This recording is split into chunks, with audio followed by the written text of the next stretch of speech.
8 seconds. That is how long the average human attention span lasted before TikTok. After TikTok, researchers cannot get a clean measurement anymore, because the measurement tool itself has been compromised. If you are part of Generation Z, born between 1997 and 2012, your brain has been inside that scroll since before you had the vocabulary to describe what it was doing to you. Today we go inside the neuroscience, not the opinion pieces, not the panic, the actual documented, peer-reviewed science of what short-form video has done to the developing brain, and why the word permanently in this video's title is not clickbait. This is not a lecture about phone addiction. This is not a boomer telling you to go outside. This is the science of your own mind, and you deserve to know it. Stay with me. The irony of asking you to sustain attention for 5 minutes to learn about the destruction of sustained attention is not lost on me, but this one is worth it. Before anything else, we need to clear up the most misunderstood word in every conversation about social media: dopamine, because most of what you have heard about it is wrong. Dopamine is not the chemical that makes you feel good. Dopamine is the chemical that makes you want. It is the anticipation signal, the seek circuit, the drive that pushes you toward the next thing before you have finished the current one. TikTok did not hack your dopamine system by giving you too much pleasure. It hacked it by giving you an infinite supply of wanting. Every swipe is a micro hit of anticipation. What is the next video? What comes after this one? The wanting never ends because the scroll never ends. And here is where it gets permanently serious. The developing brain, the brain of a 12-year-old, a 15-year-old, a 17-year-old, is physically shaped by what it is repeatedly exposed to. Neural pathways are not fixed at birth, they are carved by experience. Generation Z was handed TikTok, or its functional equivalent, during the exact developmental window when those pathways were most vulnerable to permanent reshaping. That is not an accident of bad parenting. That is a society-wide failure to understand what it was doing. The neuroscience is real. But let us translate it into the lived experience, because you have probably felt this and not known what to call it. Have you ever sat down to read something, a book, a long article, something you actually wanted to read, and found that your eyes move across the words but nothing lands? You read the same paragraph 3 times and it slides off your brain like water off glass? That is not laziness. That is not low intelligence. That is a brain that has been trained to expect a new stimulus every 7 seconds, looking at a page that offers it nothing new for 400 words. The brain is not broken, it is recalibrated. But it has been recalibrated for a world that does not exist outside your phone. Have you ever felt a compulsive need to check your phone in the middle of a conversation? Not because you expected anything, but because the silence of undivided presence triggered a low-level discomfort that felt like it needed to be filled. That discomfort is the attention system signaling that it is not receiving the level of stimulation it has been normalized to. It is not boredom, it is withdrawal. Small, constant, below the level of awareness, but withdrawal. And the most painful consequence of a rewired attention system is this: the things that should feel meaningful, a beautiful sunset, a slow conversation, a quiet moment of genuine connection, register as somehow less than they are. Not because they are less, because the brain's threshold for stimulation has been moved. Here is a consequence of TikTok culture that almost nobody is discussing, and it may be the most serious one of all. It is the memory problem. Memory consolidation, the process by which experiences become lasting memories, requires something TikTok systematically removes: the pause between experiences. The mind needs a moment of nothing to encode what just happened.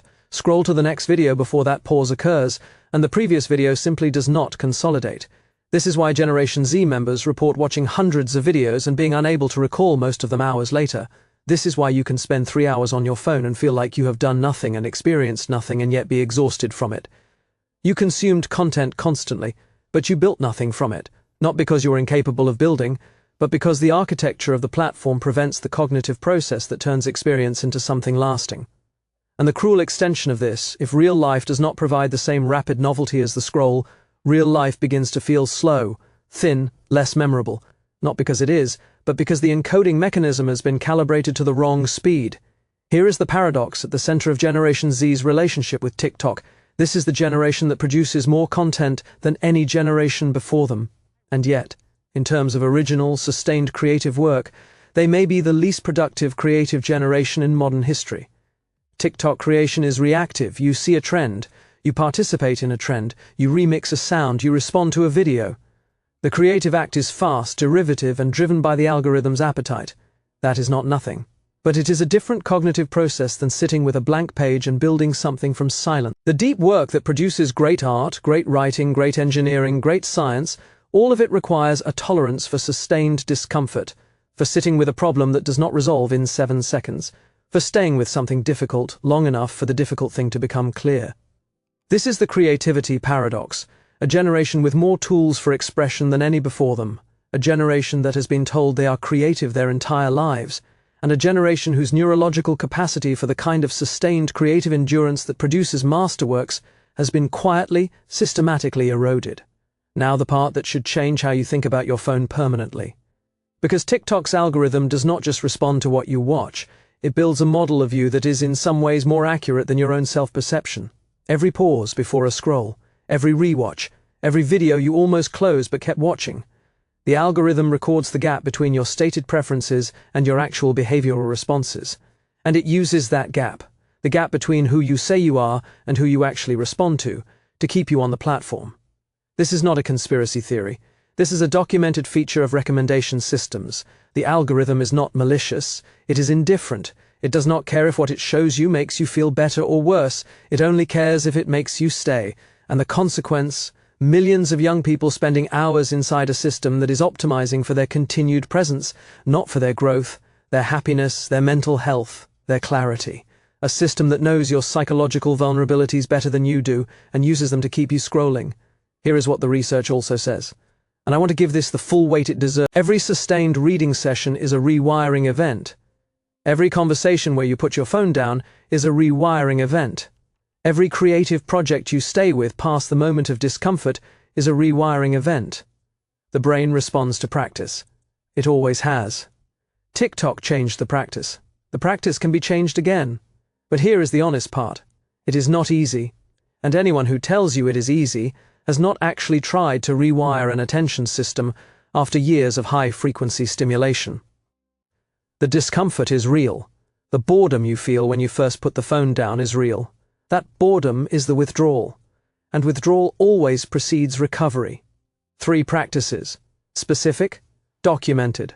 Start with 20 minutes of sustained reading, not articles, actual long-form prose, every single day. Not because reading is morally superior, because it trains the attention system to stay with a single stimulus for longer than 7 seconds. That training transfers. Second, introduce deliberate boredom.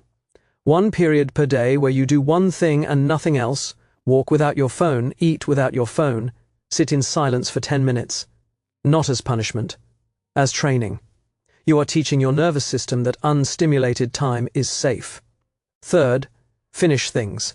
1 project, 1 book, 1 piece of creative work, brought to completion. Not posted as a draft, not shared as a work in progress. Finished. The neurological experience of completing something is one of the most powerful rewiring events available to a human brain. And the algorithm has been specifically designed to prevent you from ever finishing anything. Let me be clear about something before we end. This video is not an indictment of Generation Z. It is an indictment of the system that was handed to them before they could consent to what it would cost. You did not choose to have your attention system rewired. You were handed a device, given no instruction manual, and left inside a system designed by adults to extract your most valuable cognitive resource, your time and focus, and sell it to advertisers. But you are not a passive receiver of whatever the system does to you. You have a brain that was designed for depth, for meaning, for sustained attention on things that matter. That capacity has been suppressed. It has not been deleted, and you can fight for it back. If this video held your attention for this long, you just proved that the capacity is still there. That is not nothing. That is everything. Drop rewired in the comments if something in this video named something you have felt but never had language for. Because you are not broken. You are rewired. And rewired things can be rewired. Subscribe if you want to keep going deeper. This channel exists to give you the psychology that the systems you live inside hope you never understand. Next video, the dark side of main character syndrome, when the identity Generation Z was handed by social media becomes a psychological trap with no visible exit. That one goes somewhere uncomfortable. See you there. Peace.